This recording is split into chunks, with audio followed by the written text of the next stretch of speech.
for the recognition of First Nations peoples in our still young Constitution by enshrining our voice to the Parliament and the executive government, never to be rendered silent with the stroke of a pen again. We need to be heard and urge our fellow Australians to stand with us and vote yes in the forthcoming referendum for the sake of a better future for us all. For us all. That is the wish of Aboriginal and Torres Strait Islander people. It is a once-in-a-generation opportunity to put your shoulder to the wheel of history and give it a push.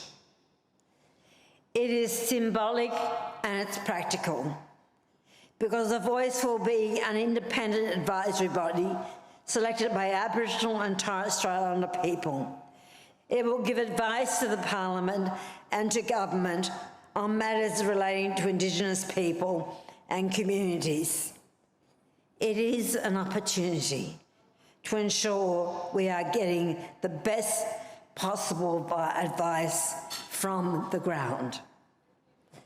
It is a mechanism for us to listen so that we can make better policies and help close the gap, because more of the same is just not good enough. The people from across remote NT who I spoke to last week want to see positive change. And I know that CEDA wants to make a practical difference too. A more productive Australia with greater social and economic participation.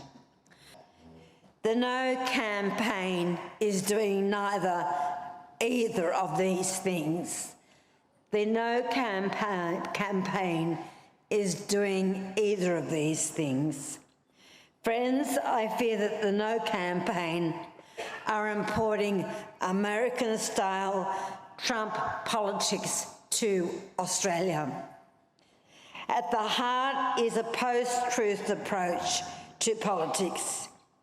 Its aim is to polarize people, and its weapon of choice is misinformation. No campaign outfit, Fair Australia, regularly posts things on social media that are clearly false and taken out of context.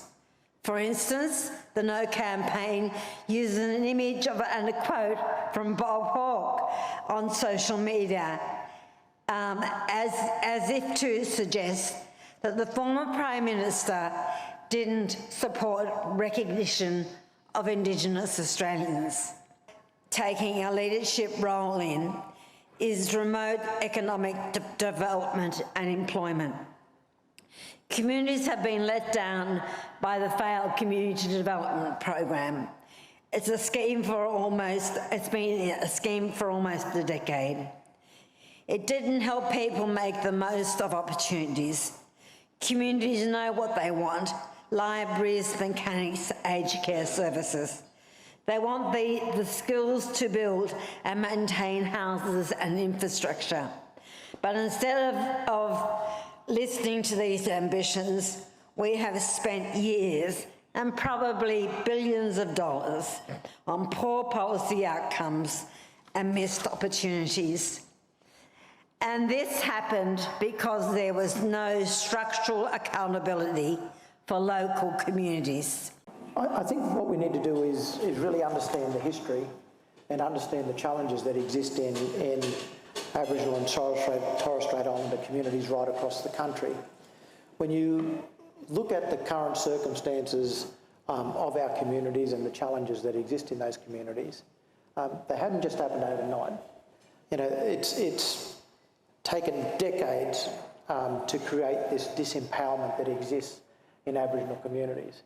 And a part of that disempowerment is the overreach of government into the day-to-day lives of Aboriginal and Torres Strait Islander people, overreach into communities, and where governments have become the doers and not the enablers to support social, cultural and economic development within communities. And what I see in the voice is the opportunity for governments to step back, to step out of the way, to become the enablers and supporters of Aboriginal people leading their own change and leading their own destinies. So disempowerment isn't because there is a lack of willingness from community to want to lead. It's just right now the mechanism and structures have really taken the control away from communities, and we have to change that. And the first step in changing that is giving Indigenous communities a greater say in laws, policies and programs that impact them within their communities so that they can then be empowered to lead the change that they think is right for their communities. Basic governance, but it's also about how do you create policy and policy solutions that are human-centric, where you're putting the people who are going to be most affected and impacted by those policies, whether they're First Nations peoples or any person or group. How do you put those people at the centre? And the easiest and fastest way to do that is to talk to them and to hear from them about the things that will make a difference to them, to their communities, to their way of life. And that's one of the things that we try and do with our Reconciliation Action Plans, or RAPs, which I know many of you in the room have.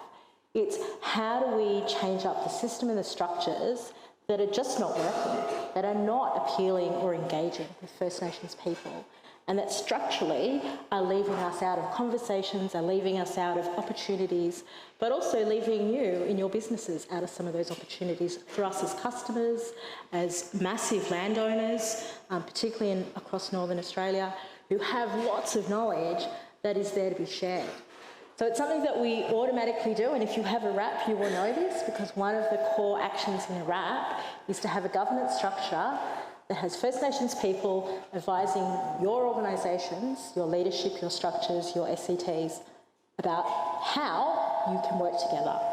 The voice, for me, it's about a fundamental basic principle. Like, do we as First Peoples of this continent deserve to be heard on issues that affect us? That's at the base of what it is. It's not about, to me, it's not about the detail of how many members is it going to be and how the funding's going to look like and what colour the carpet's going to be.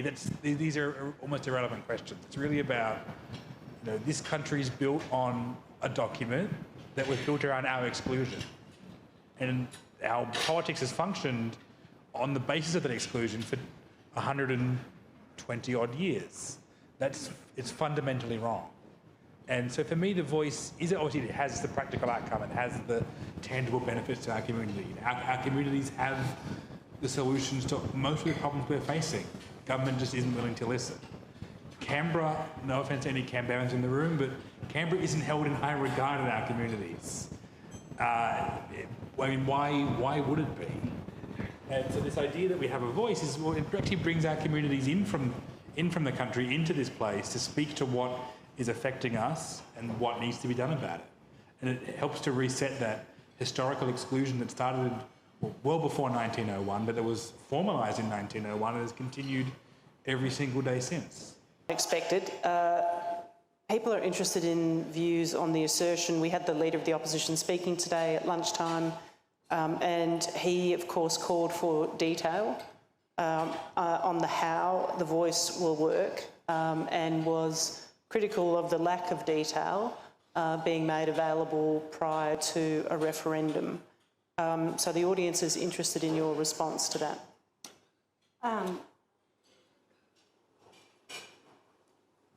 Sure.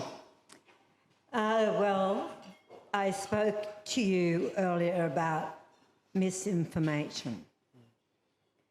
There has been... This proposal has probably been written about, examined, looked at more than any other proposal ever in this country. Just over the last 10 years, there's been an expert panel. There's been 2 or 3 inquiries through the Parliament. I was part of one of those. There has been 12 regional dialogues. There's been a constitutional convention at Uluru. Prior to that, you go back to the 1930s with people like William Cooper and others that have called for some sort of recognition of our people in the Constitution. So the idea that this is something that's just popped up is ridiculous, because it has been on the agenda for so long. Now, the other thing is that we have issued the principles that the voice will be built on. Peter Dutton knows that. There are 3 excellent websites. One is the official website, voice.gov.au, if you haven't looked at it. That gives you the history, that gives you every piece of information that you could possibly want about this. And it goes to what my brother was saying over here. What Dutton's talking about is the carpet, you know, how people will be selected. Well, I can tell you, and I've said it 1,000 times publicly, they will not be people appointed by the government. The principles outline very clearly that they will be Aboriginal and Torres Strait Islander people chosen by the communities. This is about listening, and it's what you've heard from other panellists. It is about Aboriginal people having a say on issues that affect us. And we know when you talk to communities, you get better outcomes. It is, secondly, about recognition. And this is where I really appeal to you. 65,000 years of history and culture. That isn't just our story, it's yours. You live in this country. It is your inheritance as well.